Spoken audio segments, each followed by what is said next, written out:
విజయానికి మొదటి శత్రువు అనుమానం. ఒక పని ఎలా చేయాలా అన్ని రకాలుగా ఆలోచించడం వేరు, రకరకాల అనుమానాలతో భయపడడం వేరు. దూకితే కాలు విరుగుతుందేమోనన్న అనుమానం వల్ల సందిగ్ధత ఏర్పడుతుంది. రాను రాను కొడుకు దారి తప్పుతాడేమోనన్న అనుమానంతో విసుగు వస్తుంది. కూతురి ప్రవర్తన పట్ల అనుమానంతో ఆందోళన ఏర్పడుతుంది. అనుమానానికి మిగిలిన మానసిక బలహీనతకి అంత దగ్గర సంబంధం ఉంది. జీవితం ఒక యుద్ధమైనప్పుడు మన ఓటమికి అనుమానాలే కారణాలు అవుతాయి. అందుకే ఈ పుస్తకంలో ఈ అధ్యాయం చాలా ప్రాముఖ్యతను సంతరించుకుంది. జలపాతానికి అటూ ఇటూ తాడు కట్టి దాని మీద నడవడం, పాము తోక మీద కాలు వేయడం, ప్రమాదవశాత్తు సింహం బోనులో పడడం ఇవన్నీ భయప్రేరకాలు. కానీ నిజ జీవితంలో ఇలాంటి సంఘటన ఒక్కటి కూడా జరగదు. మనం భయపడేది చాలా చిన్న విషయాలకి. అంటే ఏ విషయాలకైతే మనం అనుమానపడనవసరం లేదో వాటిని ఎక్కువగా భయపడతాం.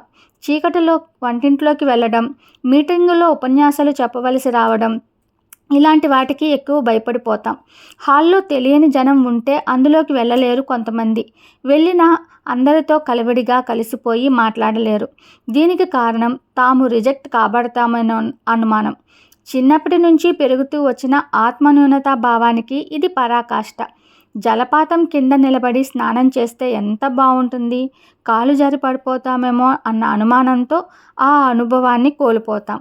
ఇక్కడ జలకాలాడే వారి ఆనందం మనకి ఈర్ష్యని, విచారాన్ని కలగచేస్తుంది. ఆనందం కలిగించే పనులు చేయకపోవడం వల్ల వచ్చే విచారం కన్నా అనుమాన భూతాన్ని ఎదిరించవచ్చు కదా. ఆలోచించి చూడండి. కష్టం ఎలాగూ లేనప్పుడు, తప్పనప్పుడు అనుమానంతో పని మానేసుకొని కష్టపడటం కంటే ఆ భయాన్ని అధిగమించటం కోసం కష్టపడవచ్చు. 20 ఏళ్ల యువతి రైల్వే స్టేషన్కి వచ్చింది.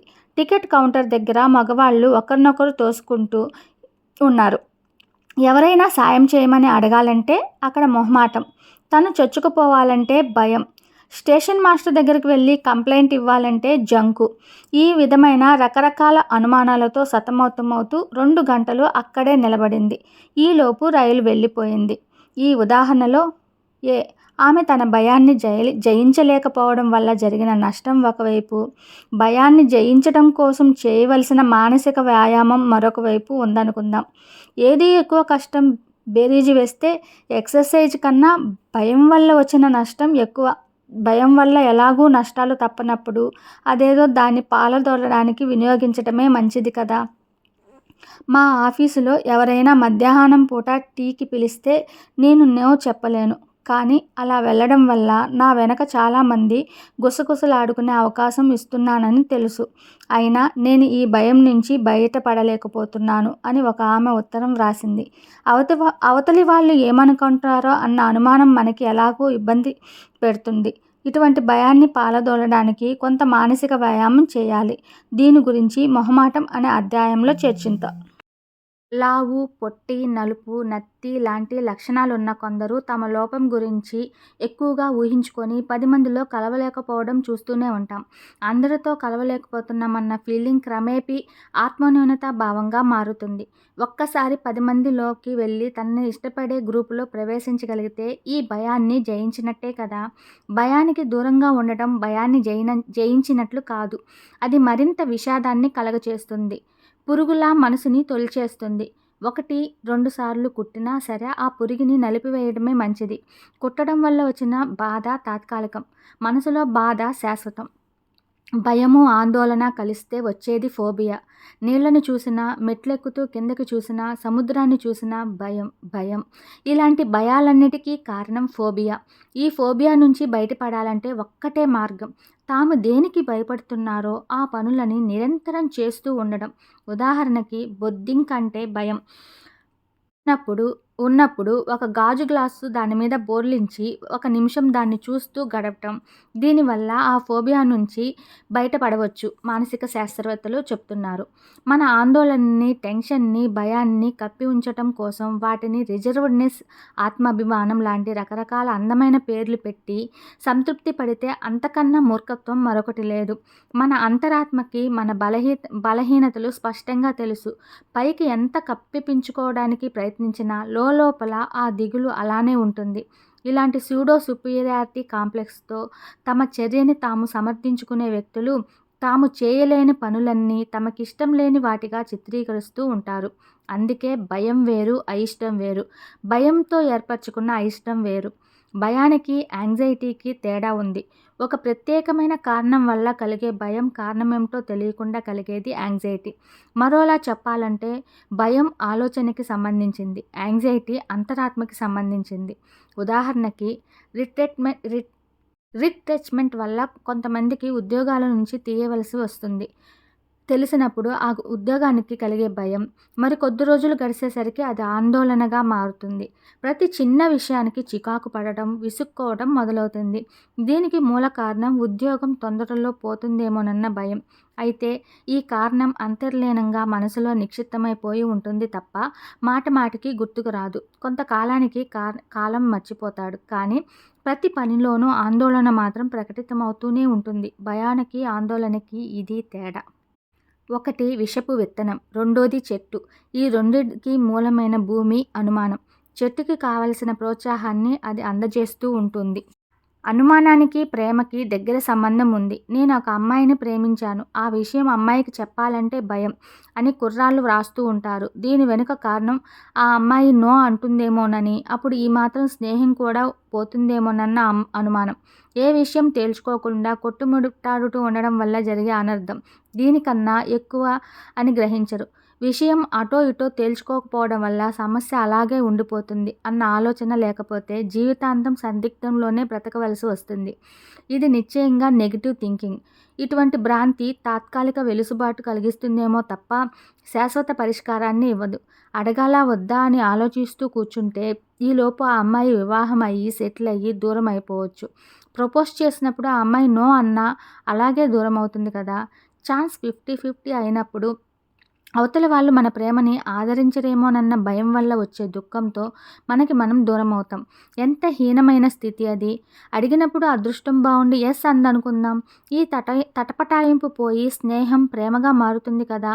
అవతలి వాళ్ళ మనకి దూరం అయితే మరెవరో మనకి దగ్గరవుతారు. మనకి మనం దూరం అయితే అంతకన్నా దురదృష్టం మరొకటి ఉండదు కదా. నమ్మకం ఉండని చోట అనుమానం ఉంటుంది. అనుమానం ఉన్న చోట భయం ఉంటుంది. ఒక ట్రైన్ ఎక్కపోయి మరొక ట్రైన్ ఎక్కుతామోనేమో అన్న అనుమానం, ఆన్సర్ షీట్లు సరిగ్గా కుట్టలేదేమోనన్న అనుమానం, మనని ఎవరో మోసం చేస్తున్నారన్న అనుమానం. చర్య ఏదైనా భయానికి మూల కారణం అనుమానం. భయానికి తమ్ముడు లాంటిది అనుమానం. అనుమానం హృదయంతో దట్టంగా పేరుకుపోయే కొద్దీ తర్కాన్ని వదిలిపెట్టేలా చేస్తుంది. తాయెత్తులకి డిమాండ్ పెరగడానికి అదే కదా కారణం. ఒక వ్యక్తికి తన మొదటి కొడుకు తనకి పుట్టలేదేమోనన్న అనుమానం. భార్య మీద మాత్రం ఎటువంటి అపనమ్మకము లేదు. కౌన్సిలరు లోతుగా పరిశీలించి చూడగా అతను చెప్పిన విషయాలు అమితమైన ఆశ్చర్యాన్ని కలిగించాయి. అతని భార్యది నెల్లూరు. స్నేహితులతో కలిసి డ్రింక్ చేస్తున్నప్పుడు ఎవరో నెరజానా అనే పదాన్ని ఉపయోగించారు. అది హృదయంలో నాటుకుపోయింది. ఆ తర్వాత ఆమె పిల్లల్ని కనడం జరిగింది. అయితే ఇందులో కౌన్సిలర్కి వచ్చిన అనుమానం ఏమిటంటే భార్య మీద అలాంటి డౌట్ ఉంటే పిల్లలందరూ నా పిల్లలు కాదు అన్న అనుమానం రావాలి. కానీ కేవలం మొదటి బిడ్డ మీదనే అనుమానం ఎందుకు? ఈ విషయం తరచి ప్రశ్నిస్తే తెలిసిందేమిటంటే ఆమె మొదటి కాన్పుకి మాత్రమే పుట్టింటికి వెళ్ళింది. తర్వాత 2 కాన్పులు అత్తారింట్లోనే జరిగాయి. కాన్పుకి కడుపులో పిల్లకి సంబంధం ఏమిటి? దీనికి ఒక లాజిక్ కానీ తర్కం కానీ ఉండదు. హాస్యాస్పదమైన విషయంలా కనపడుతుంది. కానీ ఒక్కసారి ఆలోచించి చూడండి. ఏదో ఒక సందర్భంలో ఎంత తర్కరహితంగా, అనాలోచితంగా, అవివేకంగా మనం కూడా అనుమానపడి ఉంటాం. భయం తాలూకు పరిణామం ఒక్కొక్కరిలో ఒక్కొక్కలాగా ఉంటుంది. ఉదాహరణకి కంపెనీలో పని బాగా చేస్తాడని ఎంతో మంచి పేరు తెచ్చుకున్న వ్యక్తిని చైర్మన్ పిలిచి ఈ మధ్య నువ్వు సరిగా పనిచేయడం లేదోయ్, ఇలాగైతే ఎల్లో స్లిప్ ఇవ్వాల్సి వస్తుంది అని మందలించవచ్చు. దాని మీద ఆ గుమస్తా ఎలా స్పందిస్తాడనేది అతడి మనస్తత్వం మీద ఆధారపడి ఉంటుంది. మరుసటి రోజు నుంచి మరింత శ్రద్ధగా పనిచేయాలనుకోవచ్చు. తను ఇంతకాలం పడ్డ శ్రమంతా వృధా అయిపోతుందని దిగులుతో కుమిలిపోవచ్చు. ఆ దిగులంతా ఇంట్లో కోపంతో ప్రదర్శించవచ్చు. ఆ రాత్రే ఆత్మహత్య చేసుకోవచ్చు. ఇంత చిన్న విషయానికే ఆత్మహత్య చేసుకుంటారా అని అనుమానం వస్తుందా? ఇంతకన్నా చిన్న విషయాలకే ఆత్మహత్య చేసుకున్న సంఘటనలు మనకు చాలా తెలుసు. ఇంతకీ చెప్పొచ్చేదేమిటంటే అనుమానం అనేది ఒక తీవ్ర పరిమాణం మాత్రం కాదు. దాని పట్ల మన ప్రతిస్పందనే దాని సాంద్రతను నిర్ణయిస్తుంది. మన పట్ల మనకున్న అనుమానం మనకి భేషజాన్ని నేర్పుతుంది. మన పట్ల మనకున్న నమ్మకం మనకి ఆత్మవిశ్వాసాన్ని అలవరుస్తుంది. గమనించి చూడండి, తమ గురించి తాము ఎక్కువగా గొప్పలు చెప్పుకునేవారు చాలా భయస్థులై ఉంటారు. తమ మీద తమకి బాగా నమ్మకం ఉన్నవాళ్ళు ఎక్కువగా గొప్పలు చెప్పుకోరు. అది కూడా అంతర్గత భయాల్లోంచి వచ్చిన మానసిక పరిణామమే. ఒక పనిని చేయవలసి ఉన్నప్పుడు దాన్ని నిర్వహించటంలో ఉన్న కష్టం కన్నా నిర్వహించలేకపోతానేమోనన్న అనుమానం ఎక్కువ హానికరం. అనుమానం వేరు, జాగ్రత్త వేరు. చాలామంది జంతువుల వల్ల కానీ, వస్తువుల వల్ల కానీ, మనుషుల వల్ల కానీ, సంఘటన వల్ల కానీ భయపడరు. భయపడుతున్నామన్న అనుమానపు ఫీలింగ్ వల్ల భయపడతారు. అసమర్థత అగ్ని అయితే అనుమానం ఆజ్యం లాంటిది. అది అసమర్థతని మరింత పైకి ఎగదోస్తుంది. సెక్స్ దీనికి మంచి ఉదాహరణ. ఒక రాత్రి ఏదో కారణం వల్ల సెక్స్లో సరిగ్గా పాల్గొనలేకపోతే, మరుసటి రోజంతా ఆ దిగులుతో కుంగిపోతే, భయాందోళనకి అనుమానం కూడా తోడై మరుసటి రోజు రాత్రి మరింత అసమర్థతల దారి తీయొచ్చు. ఎందుకంటే అప్పుడు ఆ వ్యక్తి మనసు సెక్స్ మీద కాకుండా తన అసమర్థత మీద ఎక్కువగా కాన్సంట్రేట్ అవుతుంది. ఈ ఉదాహరణ ప్రతి పనికి వర్తిస్తుంది. తర్కం, ధైర్యం భయాన్ని ఎదుర్కోగలిగే ఆయుధాలు. పిల్లి ఎదురొస్తే పని జరగదేమోనన్న అనుమానాన్ని శకునంలో ఏముంది అన్న తర్కం ద్వారా జయించవచ్చు. రాళ్లలో ఏముందన్న తర్కం ఉంగరాల ఖర్చుని జయిస్తుంది. కార్ డ్రైవింగ్ నేర్చుకోగలిగే ధైర్యం లేకపోతే ఒక అందమైన సాయంకాలం ఒంటరిగా కారులో వెళ్ళగలిగే ఆనందాన్ని పోగొట్టుకుంటాం. అబ్బాయి ప్రేమించిన అమ్మాయి 10 నెలలు పెద్దదైనా పర్వాలేదనే పెద్దల తర్కం ప్రేమ జంటని కలుపుతుంది. భయం వల్ల ఏదైనా నష్టం జరిగితే కష్టం కానీ, లేకపోతే భయంతో తప్పేమీ ఉంది? భయం ఒక న్యాచురల్ ఫెనామినన్ అని నమ్మండి. క్రికెట్ మ్యాచ్ జరుగుతున్నప్పుడు తర్వాత వెళ్లాల్సి వచ్చిన బ్యాట్స్మెన్ అస్థిమితంగా కదులుతూ ఉండటం, ఇంటర్వ్యూలో తర్వాతి అభ్యర్థి నుండి చెమట నెర్వస్గా తడుచుకోవటం, ఆఫీసర్ పిలుస్తున్నాడని ప్యూన్ చెప్పగానే క్యాబిన్లోకి బెదురుగా వెళ్లే గుమస్తా, అంతా సహజమే కదా. వీటన్నిటికీ కారణం ఏదో జరుగుతుంది అన్న టెన్షన్. జరిగేదాన్ని ఎలాగూ ఆపలేనప్పుడు ఒక టెన్షన్ దేనికి?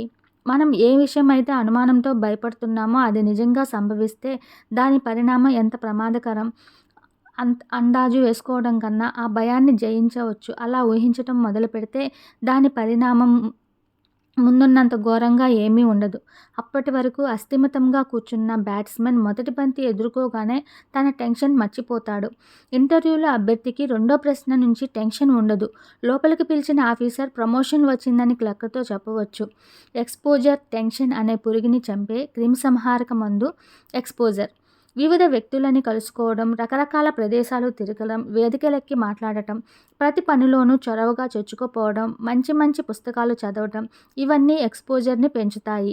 ఇలాంటి ఎక్స్పోజర్ ఉన్న వ్యక్తి సాధారణంగా ఎటువంటి మానసిక రుగ్మతతోనూ బాధపడడు. బాధపడదామన్నా అతడి అంత టైం ఉండదు. మీరు గమనించి చూడండి, ఏ పని లేని వాళ్ళు రకరకాల అనుమానాలతోనూ, న్యూరోసిస్లతోనూ బాధపడుతూ ఉంటారు. కొందరికి ఆరోగ్యం పట్ల, మరణం పట్ల విపరీతమైన భయం ఉంటుంది. మరణిస్తే ఏమవుతుందని ఊహించుకుంటూ కుంచించుకుపోతారు.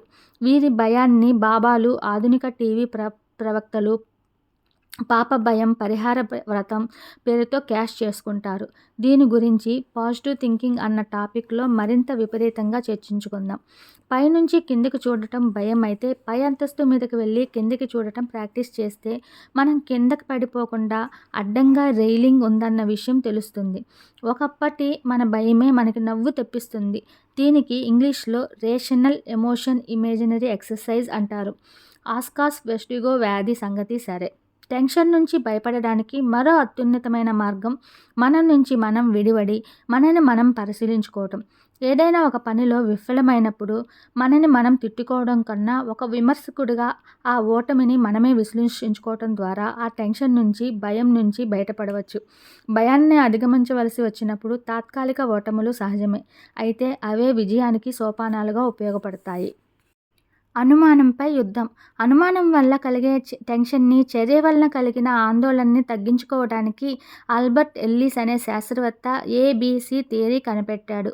ఈ థియరీ ప్రకారం ప్రతి చర్యని 3 అంశాలుగా విభజించుకోవాలి. ఒక ఉదాహరణ చూద్దాం. ఒక కుర్రాడు చేసిన వెధవ పని వల్ల, అంటే పార్కులో మరో అమ్మాయితో కనిపించటం, అతని ప్రియురాలు అతడి నుంచి విడిపోవడం.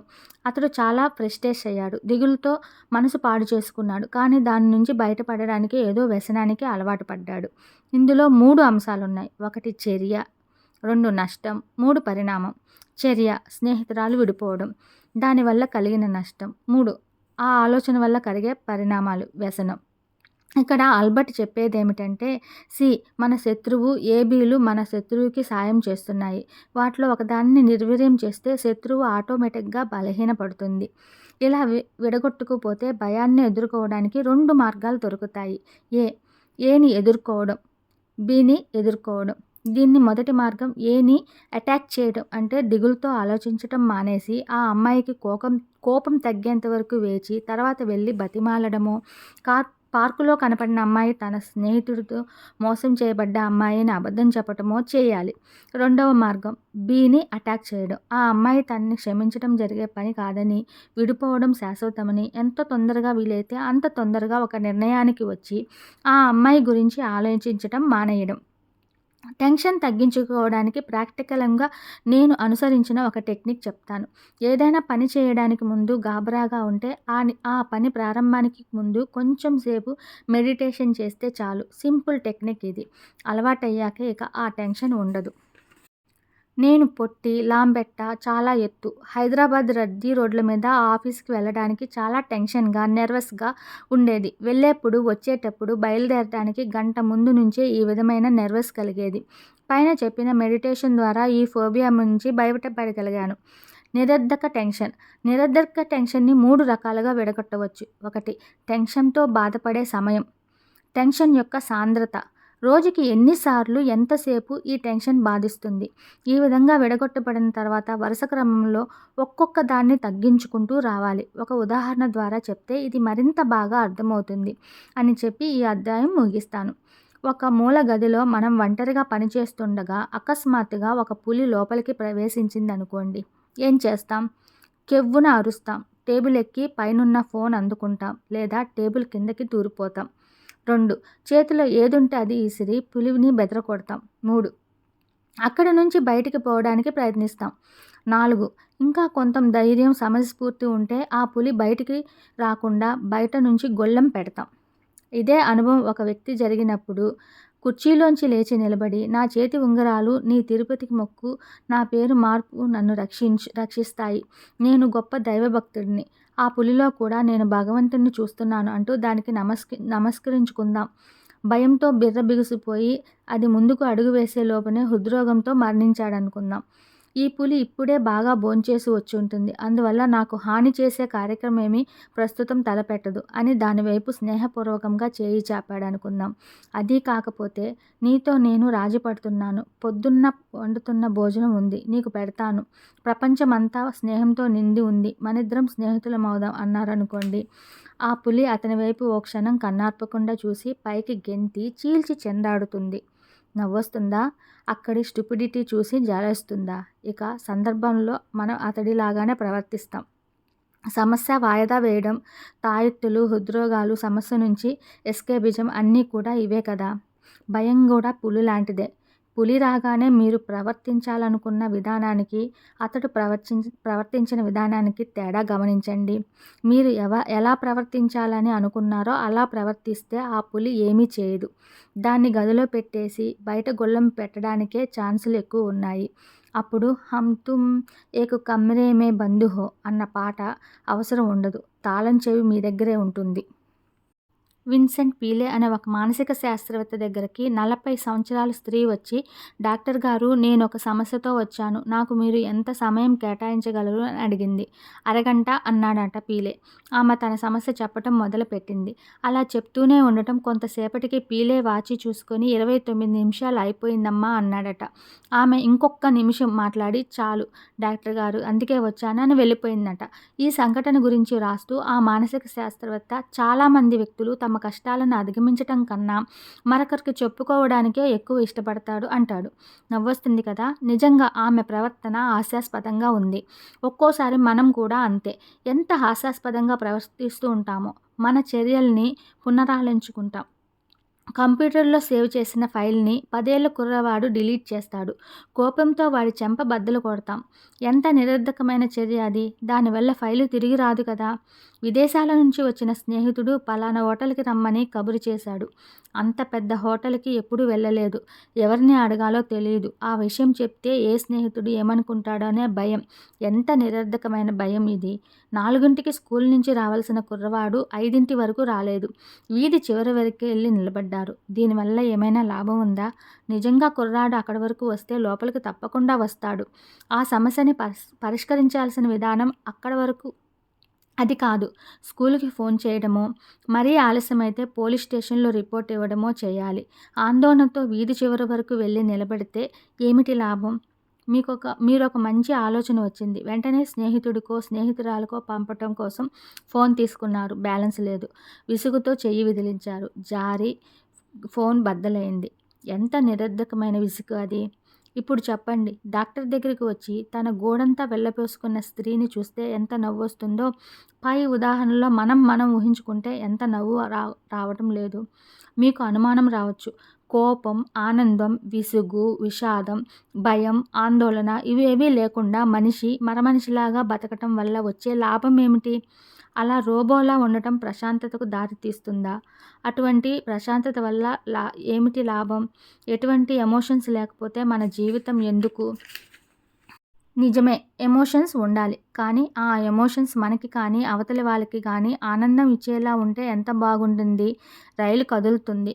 కంపార్ట్మెంట్లో మీ స్నేహితుడు ఉన్నాడు. కళ్ళు తడి అయ్యాయి. భారంగా చెయ్యి ఊపారు. అది ఒక ఎమోషన్. జీవితం పంచుకున్న స్నేహితుడు శ్మశానంలో కాలి బూడిదైపోతున్నాడు. గుండె బరువైంది. దుఃఖం వచ్చింది. గట్టిగా ఏడవాలనిపిస్తుంది. ఇది ఒక ఎమోషన్. భర్త పడవ ఎక్కమన్నాడు. కళ్ళు పెద్ద చేసి అమ్మో భయం అన్నాడు. నేనుండగా భయం ఎందుకని చెయ్యి అందించాడు. అతడి చెయ్యి పట్టుకొని పడవ ఎక్కారు. ఈత వచ్చినా మీకు అతడి మేల్ ఈగో సంతృప్తి చెందడం ఎంత సంతోషం వేసింది. ఇది ఒక ఎమోషన్. మీ కళ్ళ ముందే అన్యాయం జరుగుతుంది. అమాయక కార్మికుడిని అనవసరంగా ఉద్యోగం నుంచి తీసేస్తున్నారు. మీకు కోపం వచ్చింది. ప్రాణం పోయినా సరే ఈ అన్యాయాన్ని ఎదుర్కోవాలనుకుంటున్నారు. ఇది ఒక ఎమోషన్. మీ స్నేహితుడు విపరీతంగా సిగరెట్లు తాగుతున్నాడు. అతని చేత సిగరెట్లు మాన్పించాలనుకున్నారు. పాకెట్ తీసి విసిరేశారు. అది అతడి మీద అలిగారు. తనకి సిగరెట్ కావాలో, మీరు కావాలో తేల్చుకోమన్నారు. మీరిదంతా అతని నుంచి మంచి కోసమే చేస్తున్నారని అతడికి తెలుసు. అయినా మీ కోపాన్ని తట్టుకోలేకపోతున్నారు. ఇది ఒక ఎమోషన్. మీ పాపకి జ్వరం తగ్గుముఖం పట్టింది. బార్లీ తాగించమని డాక్టర్ చెప్పాడు. పాప తాగటం లేదు. 1 రోజు గడిచింది. మీరు విసుగు ప్రదర్శించాడు. నువ్వు బార్లీ తాగకపోతే నేను భోజనం చేయనని భీష్మించుకొని కూర్చున్నారు. మీ విసుగు చూచి పాప భయపడింది. అయిష్టంగానైనా సరే బార్లీ తాగటం మొదలుపెట్టింది. ఈ విధంగా ఆలోచిస్తే షో, ఫీల్ అనే ఎమోషన్స్ 2 రకాలు. జాలి, కరుణ లాంటి ప్రదర్శించడం అనవసరమైనది. కంట్రోల్ చేసుకోవటానికి కోపం లాంటి ప్రదర్శన వలన ఎమోషన్స్కి ఫీల్ అవ్వకూడదు. భయం లాంటి ఫీల్ అయ్యే ఎమోషన్స్ని ప్రదర్శించకూడదు. ఈ తేడా తెలుసుకుంటే జనారణ్యంలో ఉన్న సంకీర్ణ శబ్దాల మధ్య ఉన్న పీస్ ఆఫ్ మైండ్ లభిస్తుంది. ముక్తాయింపు. ప్రకటిత బలహీనత, అప్రకటిత బలహీనత అని బలహీనతలు 2 రకాలుగా ఉంటాయి. 1 టెన్షన్, 2 అశాంతి. ఇంతవరకు వివిధ రకాలైన టెన్షన్స్ గురించి చదివాం. ఇప్పుడు అప్రకటిత బలహీనతల గురించి తెలుసుకుందాం.